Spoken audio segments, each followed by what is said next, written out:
Today I'll be reviewing this brand new 2023 Defender P400S.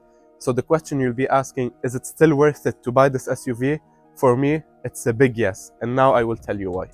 Starting from the looks, you'll notice it's a very big SUV, and it is. There's the Defender logo in the front, they're letting you know what car you are driving, 110 written on the bonnet, and of course the trim you picked, it's a P400S, it is written here in front of the car.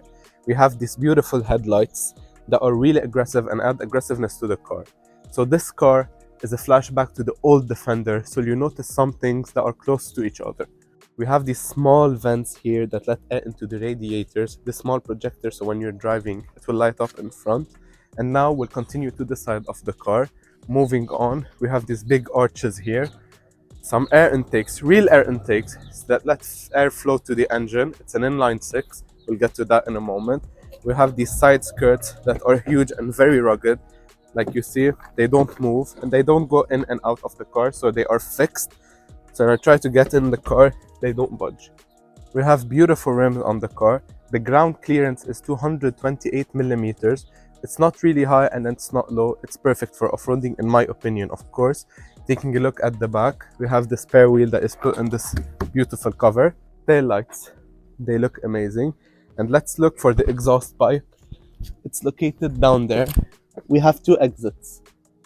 And the sound of the car is, it's an inline six, you cannot expect that much. Taking a look at the interior, we have these beautiful bolts located here in the door panel. Everywhere in the car we have these bolts. It shows ruggedness to the car. We have Defender written everywhere in this car, in front of the passenger. Of course, two-tone, like we said, we have black and this kind of off-white color. That's from the passenger side. Now we'll be taking you in the driver's side.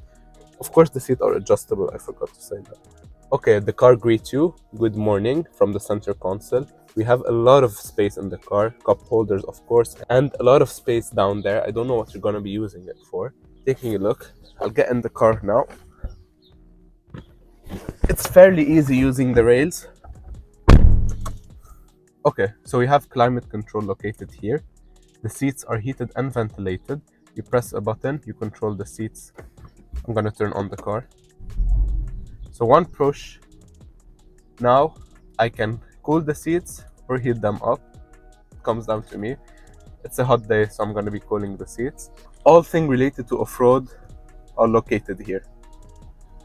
So basically, I can control everything. I know how high I am above the sea. We're 29 meters. You cannot off-road the car today, unfortunately. Even if we go to the menu here, we have everything we need. Even the air quality in the car. So now the air quality is excellent. We're safe. Now the steering wheel, it's made out of leather, some plasticky materials here. I really don't like plastic, but I'm fine in this car with it. In front of me is the infotainment for the driver. So I have everything I need to know, the fuel gauge, the rev limiter. The car revs out at approximately 6,500 RPMs. It's good for an SUV. We have 8 gear changes, and now I'll be showing you to the back. We have this enormous panoramic sunroof that is really nice. I am 6'3", so I'm honestly quite fitted, and the car is set for my height in front. So if someone my height is sitting in front, I can still sit behind it. So it's very spacious. I have my own climate control here, USB ports Type C, so I can charge my phone. And the car, pretty much, you don't need anything. Of course, we do not forget the cup holders and an armrest. Taking a look at the trunk, we have a lot of trunk space. Here, if the car breaks down, unfortunately, I hope it never happens, you can unlock here. And now you can access the triangle Jaguar.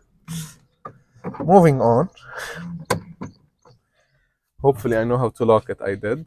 The look that we spoke about is still very well shown everywhere in the car, these bolts here. I really like this look. And now, to the trunk, we have a lot of space. The seats are folded, so I can fold them in front. I can fit way more stuff. We have these. I haven't figured out how to open them yet, or yet if I can open them. So for now, I'm going to tell you that I don't want to break the car, honestly.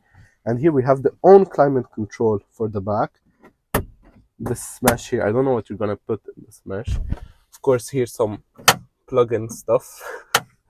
This, I don't know if it's made out of metal, but I think it's made out of metal because hear the sound. The spare is missing. It's fine. We have the jack, everything you need.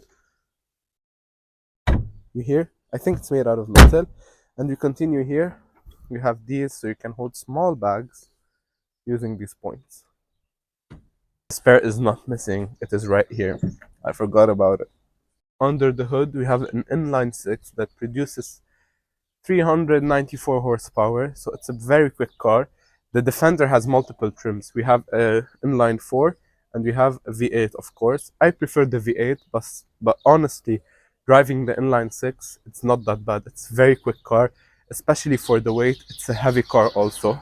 I haven't tried for off-roading, but I'm planning to do that one day. Honestly, there is some things I don't like about this car. One thing being the overuse of plastic. So you have plastic everywhere in the car, on the dashboard. So a lot of plastic. I think maybe other material could be used in the interior to make it more luxurious, especially if you're paying a premium for this car. Here in Lebanon, we're talking above 100k. Outside in the UK, it's around 67,000 pounds. So for a car with that price point, I think the interior should be a bit more luxurious. And another thing, on the hood there is these two like decoration. They use them. They used to be made out of metal on the old Defender. Now they're made out of plastic again. So that I don't like it pretty much. Driving this car, honestly, it's pretty good. It's pretty much isolated from the outside. You don't hear a lot of noise.